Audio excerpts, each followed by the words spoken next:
Tonight, the National Trust addresses criticisms of hypocrisy on the Queen's Chain issue, given its Pigeon Island entrance fee. Vishnu Tulsi says he is unfazed by the call from the UWP's General Secretary for him to return to Guyana. And Wasco appeals for patience on the part of the public as it undertakes works on its raw water line to ensure future availability of water. The details of these stories and more coming up. This is the Hot 7 Nightly News with Lovelace and Amy Joseph. Good night. It is Wednesday, the 26th of August, 2020. Welcome to the Hot 7 TV Nightly News. I'm Lovely St. Amy Joseph. Thank you for joining us. The St. Lucia National Trust has responded to critics on the entrance fee to the Pigeon Island National Landmark and therefore the beach. The Trust has been accused of hypocrisy for rallying for beach access when it comes to the Cabot development while charging locals for access at the park. On Wednesday, the chairperson of the St. Lucia National Trust, Alison King, said the argument is a smokescreen meant to undermine the trust. Genevieve Gonzague begins our reporting. The intention to lease the Queen's Chain to Cabot St. Lucia Inc. for 75 years sparked outrage from the St. Lucia National Trust when it realized that the public may not have access to beaches on that property. The St. Lucia National Trust has been entrusted to guard the patrimony of St. Lucia and as such has been one of the biggest advocates for public access to beaches and not leasing out the Queen's Chain to a foreign entity. Over the past few weeks, however, the SLNT has received some backlash from the public as there is a fee attached to access to the beach at Pigeon Island National Landmark. On Wednesday, chairperson of the St. Lucia National Trust, Alison King, said such arguments are simply an effort to undermine the trust in the position that it is taking in relation to the Queen's Chain and Cabot. She further explained and defended the trust's entrance fee. The Pigeon Island National Park bylaw of 1982 provides that a charge may be made for entrance into the park at such entrance fee as the council may determine. The lease agreement between the trust and the previous owner, Rodney Bay Limited, which was transferred to the government of St. Lucia by deed of sale dated 1st August 1984, covenants the trust to charge fees for entry into the landmark and facilities therein. Revenue from this charge meets the cost of maintaining and operating this site as a national park, and the remainder supports trust's operations, including the salaries of more than 30 persons who do the work of the trust at Pigeon Island National Landmark and other sites, and in the implementation of our various programs. King explained that the trust would not be able to survive if there was no entrance fee since the government subvention given to the trust has been discontinued. She says the move to have fees removed may be a deliberate effort to dismantle the trust. Every year since the cessation of the subvention, we are told by the government to use our properties to generate revenue. But without government support, it has been impossible to make any investments to facilitate that. All of our investment proposals are ignored by the government. Suffice it to say that without Pigeon Island National Landmark income, the National Trust would not survive. This move to stop Pigeon Island National Landmark entrance fees is not simply another part of a deliberate strategy to remove resources from the trust and dismantle the trust, but a move to divert attention from the issues we are raising. By King's account, entrance fees to parks are not a new feat and went on to explain that the fee is minimal and no one is denied access. No one is denied entry to Pigeon Island National Landmark. Entry to the park is free for members. The cost of membership equates to a few cents per day. For non-members, a nominal fee is charged. This approach is standard practice for access to parks across the world and consistent with our legislation and our lease. She says such a move is definitely a smokescreen to have members of the public question and doubt the position of the trust. Reporting for Hot 7 News, I am Genevieve Gonzague. Thank you, Genevieve. Following remarks by the United Workers' Party's General Secretary Oswald Augustine, where he called for the National Trust Director Vishnu Tulsi to return to Guyana and try to solve the issues there, Tulsi has issued a response. He is of the opinion that the peacock from Augustine actually paints him in a positive light and points to Augustine having a very high opinion of him. Shaka Wooding tells us more. General Secretary of the United Workers' Party, Oswald Augustine, did not mince words when expressing his dissatisfaction with the position of the National Trust on the Cabot development. As he called into a local talk show to address these concerns, he then directed his frustration to National Trust Director Bishnu Tulsi. Augustine alleged that Tulsi carries underlying political agendas in his leadership of the National Trust. He further expressed the opinion that the SLNT director ought to return to his homeland Guyana and help solve the issues faced there. Tulsi has responded to these remarks, taking it in stride. He says the call for his return to Guyana as a problem solver speaks well for his record of addressing issues in St. Lucia. I understand that Mr. Augustine, the chair of the UWP, suggested that I should return to Guyana to help sort out the problems there. Well, he's at least acknowledging that I have problem-solving skills.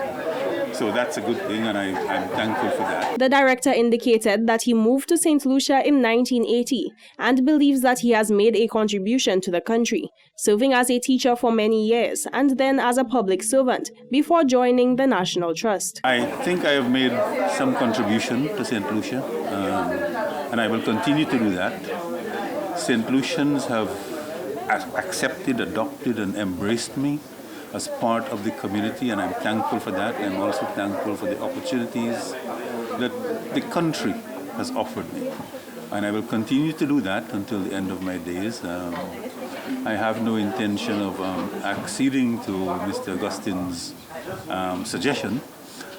He's free to state his opinion. Tulsi stressed that he has no political ambitions and is not a member of any political party. He says that he will block out the noise, look at the bigger picture, and continue to do his job. Jacques Wooding, Hot 7 News. WASCO is making an appeal for patience on the part of the public as it undertakes repairs on its raw water line.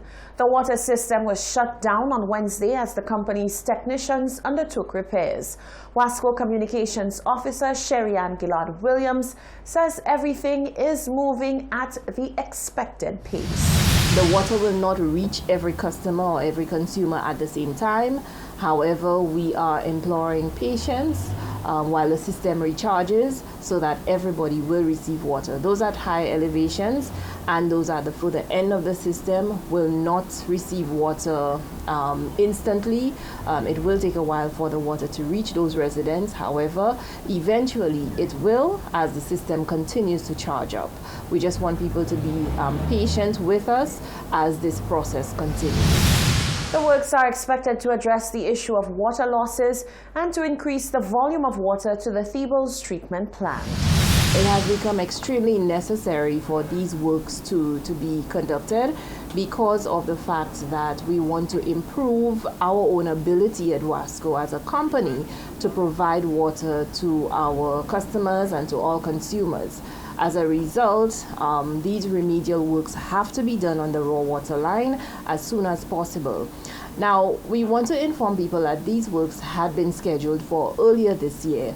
In March, these works were scheduled to have taken place, and that was shortly after the emergency situation that we had with this raw water line sometime early or late last year. We do not want a repeat of that situation where several people in the north of the island, several communities were left without water for a prolonged period of time.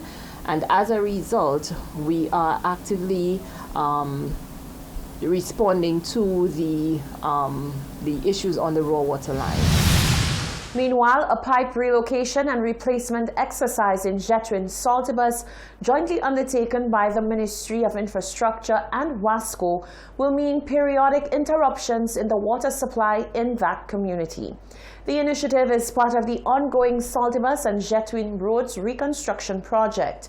The pipe relocation and replacement exercise is scheduled to be undertaken over a period of 3 months.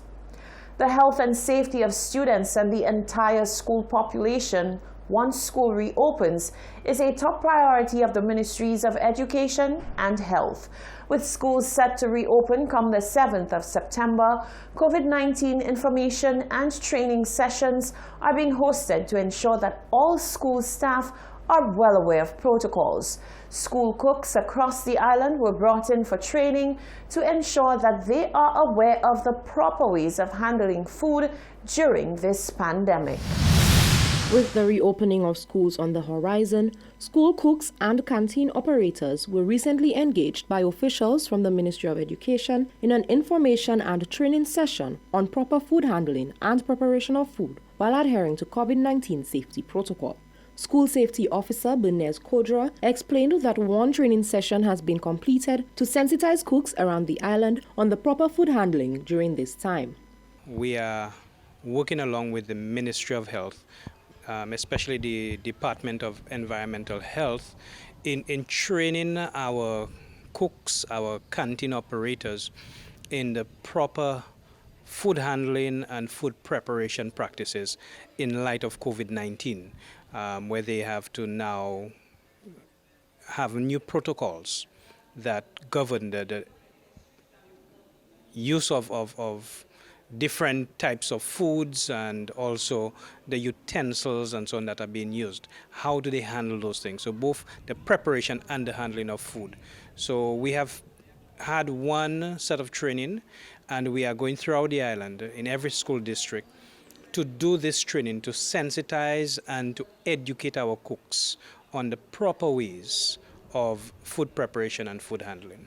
The safety officer explained that training for ground staff began when the first cohort of students, that is grade 6 and Form 5 students, were reintroduced to physical instruction, and on Monday, the first training session for cooks and canteen operators was held and will continue until they are satisfied that everyone is aware of their role in mitigating the spread of the virus. During Monday's training session, the school cooks were instructed as to how to use and remove their gloves properly, as well as the correct concentration of cleaning agents for cleaning their food preparation stations. You inspect to ensure that they have no tears or no puncture marks, and you put them on.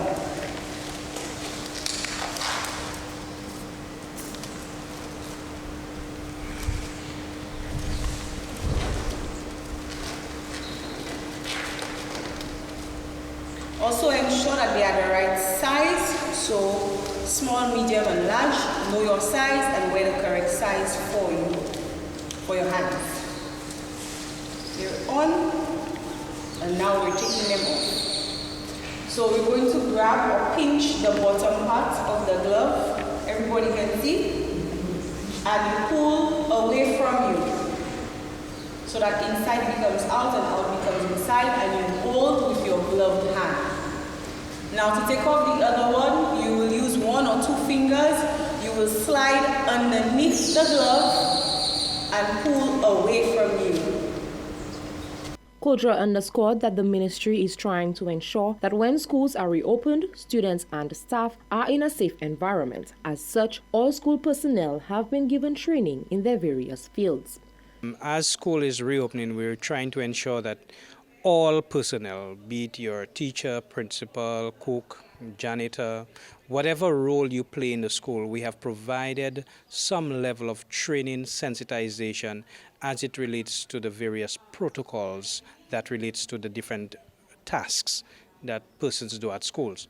And so we're just ensuring that as we do this training, we want to ensure that we provide a safe environment for all persons who will be coming to our schools, especially the students who are coming off from a very long break. We want to ensure that the parents are confident that as they come to school, the food that will be prepared for those students, that they are comfortable, that this is safe. And to do so, we must provide all the necessary training to the various personnel. The training took place at the Stanley George Odler Memorial Secondary School. Reporting for Hot 7 News, I am Genevieve Gonzalez. You're watching the Hot 7 TV Nightly News. Still to come, concern about advertised Cabot lots while a master plan is said to be unfinalized. Dr. King speaks on new research that supports the theory that autism is linked to cannabis use by pregnant women. and export success for another St. Lucian manufacturer. That and more coming up after the break.